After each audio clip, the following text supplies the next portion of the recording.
Bonjour à tous, je voudrais partager avec vous une dernière réflexion avant cette belle fête de la fête de Pessah. Cette fête de Pessah, c'est une fête extraordinaire parce qu'elle montre la liberté d'un peuple qui était esclave pendant 210 ans en terre égyptienne. Et voilà que Dieu va mandater Moshe et Aaron pour aller libérer le peuple. Ce qu'il y a d'incroyable, c'est que cette année, nous allons être tous chez nous et ça nous fait réfléchir. Véritablement, depuis des jours et des jours, on réfléchit, on s'est dit, mais on n'a plus accès à nos synagogues, on n'a plus accès à nos maisons d'études. Dans le monde entier, c'est pas seulement en France, c'est dans le monde entier. Cette introspection, elle est incroyable parce que j'ai lu au nom d'un des élèves du Rav Wolbe qui expliquait la chose suivante dans ses écrits. Et il disait que, fondamentalement, peut-être que le but, c'est d'arriver à la recherche de l'homme dans son individualité. Ça m'a vraiment interpellé. Parce que parfois, quand on prie Béminyan, c'est-à-dire en groupe, en collectivité, c'est une chose qui est extraordinaire. Et on a une envie, on a une attente incroyable de revenir et de prier de nouveau en groupe. Mais quelque part, l'individu, il y a une faiblesse parce qu'il peut arriver à une situation où il se fond dans la masse, où on oublie un petit peu. Et là, tout d'un coup, il y a eu des groupes de Tehillim qui ont été organisés dans la communauté par notre ami Gad Ben Amara, un groupe de Refoua Shelema pour l'ensemble des malades. Il y a eu un essor extraordinaire d'un enthousiasme fou pour revenir à ses sources, à sa culture, à son identité, à sa spiritualité. Comme si que Dieu était en train de nous faire passer le message selon lequel c'est moi le maître du monde. Le monde s'est arrêté. Le monde s'est arrêté et ce monde-là qui s'arrête, c'est un monde qui nous pousse à la réflexion, qui nous pousse véritablement à la réflexion. La réflexion, c'est celle de se dire finalement, où en sommes-nous? Comme le fameux Hayeka dans Bereshit, où es-tu? C'est-à-dire dans la traduction, où en es-tu dans ta compréhension du monde? Le monde est en train de réfléchir. Il y aura un avant, il y aura un après. Et dans cette réflexion-là, il y a un risque, c'est que on vivait en communauté où parfois l'individu était oublié.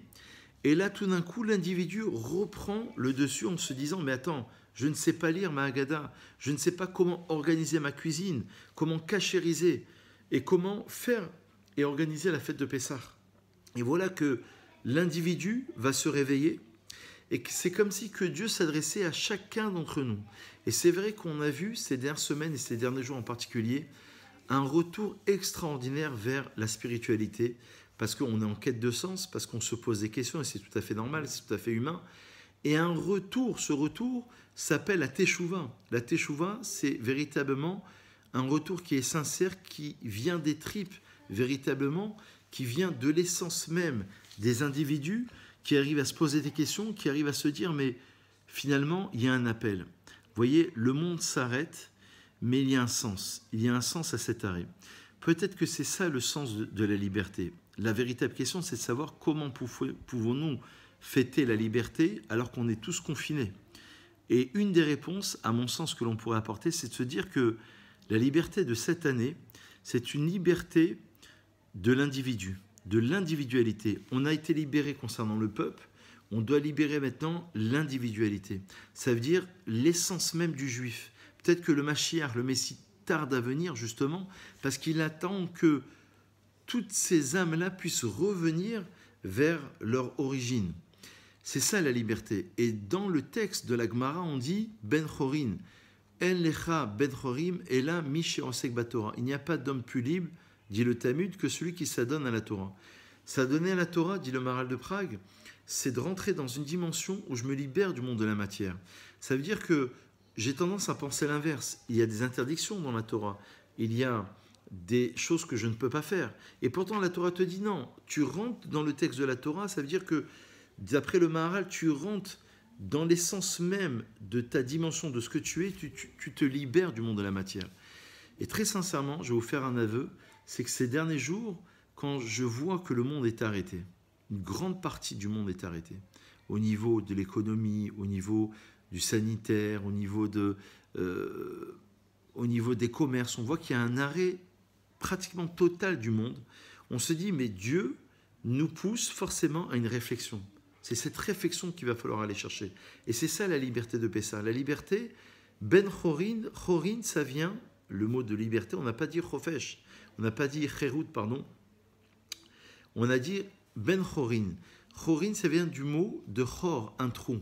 Ça veut dire d'essayer de faire percer en nous un rayon de lumière. Le Rabbi Levi Yitzhak de Berditchev enseignait qu'il n'y a pas de plus belle musique qu'à partir d'un violon qui est brisé.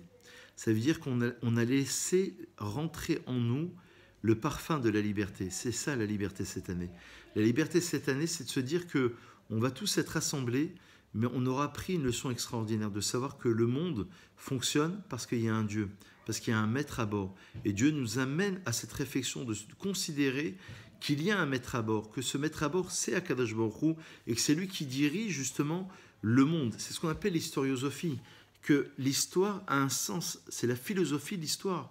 Et l'histoire ne vient pas là par hasard, elle vient là parce qu'elle a un sens, et Dieu veut nous amener à cette réflexion, non plus dans la collectivité, puisqu'on est privé du groupe, on est privé de la synagogue, mais veut nous amener à une réflexion dans l'individualité. Et je crois qu'avec ces mots, on peut être rassuré, on peut se souhaiter une fête de bonheur, une fête de joie, une fête où on pense à l'ensemble de nos malades, on pense à l'ensemble de la communauté, mais de se dire que c'est un rendez-vous, Dieu nous tend la main. Il ne faut pas le voir comme étant une privation, il ne faut pas le voir comme étant un manquement à quelque chose, il faut le voir d'une manière positive, de se dire comment je vais pouvoir évoluer, comment je vais pouvoir positiver cette situation qui semble être une situation catastrophique. Alors on va essayer de retourner, comme dans la Gemara de Ta'anit, on dit Gamzu letova. Même cela, même cette chose qui est négative, Nahum Ish Gamzu disait, même cela c'est pour le bien. La Torah de Rabbi Akiva, qui a été relevée beaucoup plus tard par le Ramchal au XVIIIe siècle, c'est la Torah de voir le bien même à partir des épreuves, même à partir des difficultés, parce que Dieu n'est qu'un Dieu de bonté véritablement, même s'il y a la rigueur, mais il y a la bonté extrême. Et donc, Dieu nous tend la main à nous justement d'être là pour ce grand rendez-vous qui est celle justement de la liberté de la fête de Pessah. Donc je vous souhaite une fois de plus Pessah Kashav et Sameach, que vous soyez bénis et qu'on puisse se retrouver très prochainement à Jérusalem avec le Mashiach Sidkenon. À très vite.